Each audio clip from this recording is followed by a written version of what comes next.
요새 공연 그리고 또 콘서트가 굉장히 핫하죠. 그래서인지 엔터주가 리오프닝 수혜주로 각광을 받고 있지만 기대만큼은 힘을 쓰지 못하는 그런 분위기입니다. 올 초에 급락했던 엔터주는 최근 상승세를 타기는 했지만요. 탄력도가 오래 가지는 못했는데요. 오늘 엔터주 자세하게 풀어보도록 하겠습니다. 유진투자증권 이현지 애널리스트 모십니다. 어서 오세요. 안녕하세요. 네, 안녕하십니까. 굉장히 화사하게 또 스튜디오를 이렇게 빛내주셨는데요. 기대감만 가득하던 리오프닝이 또 본격화되면서 엔터주가 수혜주로 전망이 되긴 했지만 기대만큼 힘을 쓰지 못하고 있습니다. 엔터주가 전반기에 왜 힘을 쓰지 못했는지에 대해서 한번 전반적인 분석 부탁드릴게요. 네. 사실 엔터가 1분기는 좀 비수기인 영향도 있었고요. 그리고 뭐 콘서트가 재개되기는 했지만 사실상 해외에서 강릉했던 지역이 북미나 유럽 등 일부 지역에 좀 불과했습니다. 그렇기 때문에 아무래도 좀 공연이 가능한 지역에서 먼저 공연이 가시화됐었던 JYP 엔터의 주가가 좀 상반기에 좀 좋았었고요. 그리고 국내 같은 경우도 사실상 거리두기 여파로 좀 제한된 모객으로 공연을 했기 때문에 그렇게 기대만큼 좀 성과가 좋지는 않았기 때문으로 분석됩니다. 네, 기대만큼 성과가 좋지 않았다라는 말씀을 해주셨는데 먼저 엔터주 가운데서 우리 하이브로 먼저 들어가 보면은 지난주 BTS가 백악관 초청 소식에 주가가 올랐습니다. 그 덕분에 이 부분이 전년 동기 대비해서 1분기 실적이 또 괜찮았기 때문에 함께 순풍을 탄 건지 2분기에 본격적으로 또 신사업에 대한 굵직한 이벤트들이 있어서 계속해서 하반기 상방을 자극할 모멘텀이 어떤 부분들이 있을지 한번 그 부분 여쭤볼게요. 우선 본업에서 좀 기대할 만한 부분은 아무래도 좀 주요 아티스트들이 컴백했다라는 점입니다. 그래서 이제 뭐 르세라핌의 데뷔에 이어서 뭐 TXT나 아니면 방탄소년단 그리고 세븐틴 또 컴백을 최근에 했었는데요. 특히나 세븐틴 같은 경우는 이제 8년차 아티스트에 접어듦에도 불구하고 선주문 220만 장을 기록하며 굉장히 빠른 커리어 하이를 기록하면서 성장세를 보이고 있습니다. 그리고 6월 10일에는 이제 드디어 방탄소년단이 컴백을 하면서 앨범 매출을 좀 크게 견인할 것으로 기대를 하고 있고요. 또 신사업 부문에서는 2분기에 추가될 부분이 이제 6월 말 방탄소년단 IP를 활용한 캐주얼 장르 게임 인더선 미드 BTS가 출시될 예정입니다. 뭐 그 외에도 뭐 NFT 플랫폼도 이제 공개될 예정이고요. 그리고 7월에는 브이라이브와 통합된 위버스 2.0이 이제 공개가 됩니다. 그래서 여기에는 브이라이브에 입점되어 있는 아티스트 30팀이 이제 추가로 입점될 예정이고 이후에 이제 이타카 홀딩스 소속인 뭐 저스틴 비버나 아리아나 그란데와 같은 아티스트들이 위버스 입점하면서 올해 말까지 70여 팀의 아티스트가 추가로 또 입점할 예정입니다. 하이브가 또 하반기 내내 기대할 만한 이벤트가 확실하게 있기는 하네요. 이번에는 JYP로 넘어가 보겠습니다. 2022년 1분기에 사상 최대 실적을 기록했는데 리포트를 보니까 엔데믹 등 신입 아티스트들의 수익화 속도가 조금 빨라지고 있다는 점이 좀 기대감으로 자극된 것 같습니다. 목표 주가를 7만 원으로 상향하셨던데 이 부분에 대해서 신인이라 기대가 커서 그러신 건지 아니면 어떤 목표 주가 상향에 대한 이유가 있을까요? 사실 말씀 주신 것처럼 엔믹스라고 하는 신인이 이번에 앨범을 48만 장을 판매했는데요. 뭐 같은 시기에 데뷔를 했던 뭐 아이브나 케플러 같은 경우도 데뷔 앨범 기준으로 40만 장 근처를 판매했습니다. 그만큼 신인 아티스트가 전년 대비해서도 굉장히 빠르게 수익화되고 있다라는 점인데요.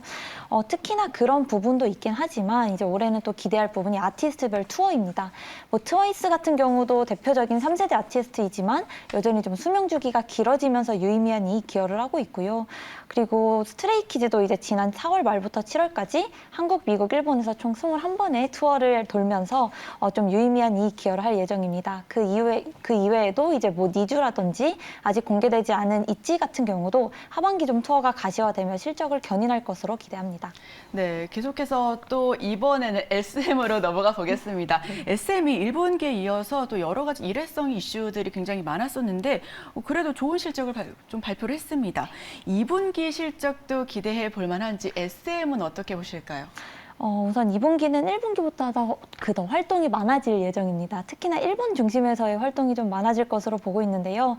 뭐 많이들 아시는 뭐 보아 동방신기부터 시작해서 최근에는 NCT 127이 이제 돔에 새로 들어가게 됩니다. 그래서 NCT 127의 경우는 올해 처음으로 돔에 입성한다라는 데서 좀 주목할 만하고요. 그리고 NCT 드림의 경우는 이번 주 월요일에 리패키지 앨범을 발매를 했는데 이게 선주문이 140만 장에 달하며 정규 2집과 합산했을 때 선주문만 통틀어서만 총 340만 장에 달할 정도로 커리어 하이를 기록하고 있습니다. 그래서 NCT가 이끄는 실적 성장은 2분기에도 계속될 것으로 기대합니다.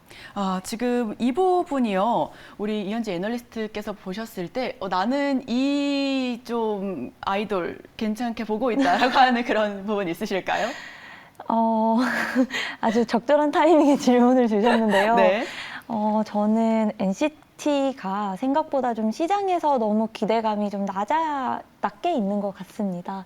그래서 생각보다 앨범을 굉장히 잘 팔고 있고, 그리고 NCT가 유닛이 굉장히 많기 때문에 그냥 1년에 한 분기에 한 팀씩만 컴백을 하더라도 최소 8,900만 장 이상의 앨범은 팔 수 있는 그룹이거든요. 그래서 NCT를 조금 주목해 볼 만하고요. 네. NCT를 탑픽으로 뽑아주셨는데 정말 죄송한 말씀이지만 NCT 혹시 소속사가 어딜까요? SM입니다. SM이군요. 네. 그래서 말씀해 주셨구나. 네. 네, 좋습니다. 이번에는 YG로 넘어가 보겠습니다. YG 엔터테인먼트가 1분기 어닝 쇼크를 기록했습니다. 왜인지 이유를 모두가 알 것 같죠? 그래서 지금 뭐 트레저 컴백도 있었고 빅뱅 컴백도 있었지만 그렇게 생각보다 크게 요동치지는 못했는데 그래도 우리에겐 블랙핑크가 있지 않습니까? 이 부분에 대해서 자세하게 풀어주시죠. 우선 3분기 중으로 좀 블랙핑크 월드 투어 이제 컴백이 예정이 되어 있고요. 컴백 이후에 4분기쯤에는 월드 투어가 가시화될 것으로 기대를 하고 있습니다. 그래서 공백기가 또 길었었던 만큼 회당 모객수라든지 투어 지역이 팬데믹 이전보다 좀 확대가 되면서 대규모로 투어가 이루어질 예정이고요. 말씀하신 것처럼 이제 3분기 중으로 트레저가 또 컴백을 할 예정인데 올해 2월 달에 발매한 음반이 80만 장 이상 판매가 되면서 팬덤이 좀 크게 확대가 되고 있기 때문에 이번 앨범으로 밀리언셀러 반열에 좀 올라갈 것으로 기대를 합니다. 그리고 11월에는 이제 트레저의 아레나 투어가 예정이 되어 있는데요. 총 15만 명 규모의 17회 공연으로 전 회차 공연이 좀 빠르게 매진이 됐습니다. 그래서 트레저도 좀 블랙핑크에 이어서 실적에 유의미한 기여를 할 것으로 전망합니다. 사실 엔터주 같은 경우는 아티스트들의 뭐 사생활이라든지 이런 부분들이 주가의 발목을 좀 잡기도 하잖아요. 얼마 전에 있었던 뭐 열애설이라든지 혹은 뭐 대표 프로듀서의 뭐 그런 부분들 네. 이런 부분이 YG의 상방을 조금 억누르고 있진 않나 그런 부분에 대해서는 어떻게 생각하실까요? 사실 아예 없다라고 하면 그건 좀 거짓말이긴 합니다. 그래서 아무래도 좀 아티스트 관리 최근에 하이브 같은 경우도 그 르세라핌이라고 하는 신인 걸그룹에 좀 네, 문제가 문제로 인해서 있었죠. 네. 조금 논란이 좀 있었는데요. 없다고 하면 거짓말이겠지만 특히나 엔터주, YG 엔터에서의 경우를 보시면 그런 문제도 있지만 좀 주요 아티스트 활동이 좀 더디다라는 것도 좀 상방을 막고 있는 요인인 것 같습니다. 그런 부분이 이제 올해 3분기 블랙핑크 컴백으로 좀 해소가 될 것으로 기대를 하고 있습니다. 네, 카지노도 올라왔고 영상, 영화 콘텐츠도 올라왔고 화장품도 스물스물 올라오고 있습니다.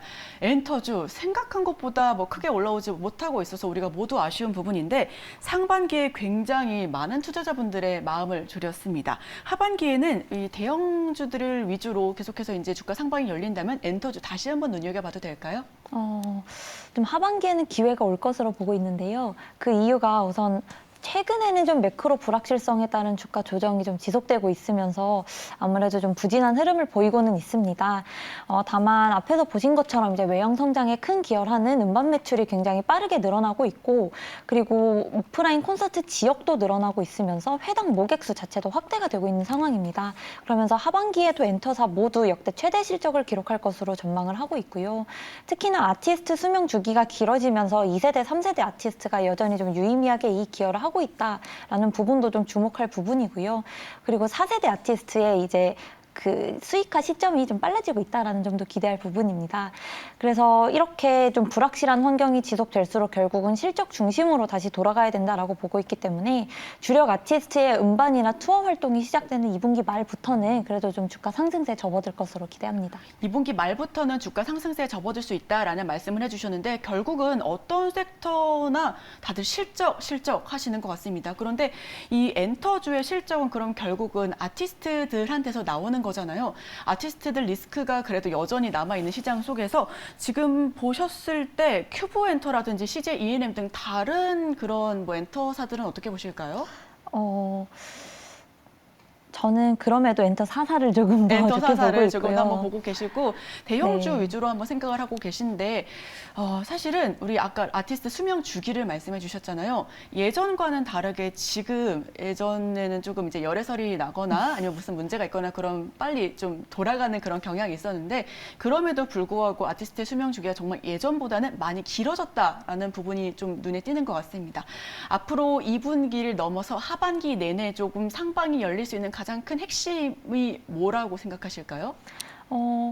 그 말씀드렸었던 것처럼 결국은 아티스트 활동이 가장 중요한데요. 활동이요. 네, 활동 중에서도 특히나 조금 각 기획사마다 이제 좀 돈을 잘 벌어주는 수익화가 잘 된 아티스트들이 있잖아요. 그런 아티스트들의 음반이라든지 투어가 좀 본격화되면 결국 이게 실적으로 연결되기 때문에 그런 일정들이 좀 가장 중요할 것 같습니다. 그런 일정들이 가장 중요할 것 같다라는 말씀을 해주셨습니다. 아무래도 말씀해 주셨던 것처럼 엔터 자체가 실적도 한번 봐야 되니까 그렇다면 하반기 내내 있을 우리 투어의 좀 성공, 흥행 가능성에 대해서도 우리 시청자 여러분들께서도 한번 알아보셔야 할 것 같습니다. 자, 지금까지 우리 엔터주 관련해서 세세하게 풀어봤고요. 우리 시청자 여러분들께서도 하반기 엔터주 다시 한번 날아갈 수 있도록 함께 짚어보셔도 좋겠습니다. 자, 지금까지 유진투자증권 이현지 애널리스트와 함께했습니다. 오늘 말씀 고맙습니다.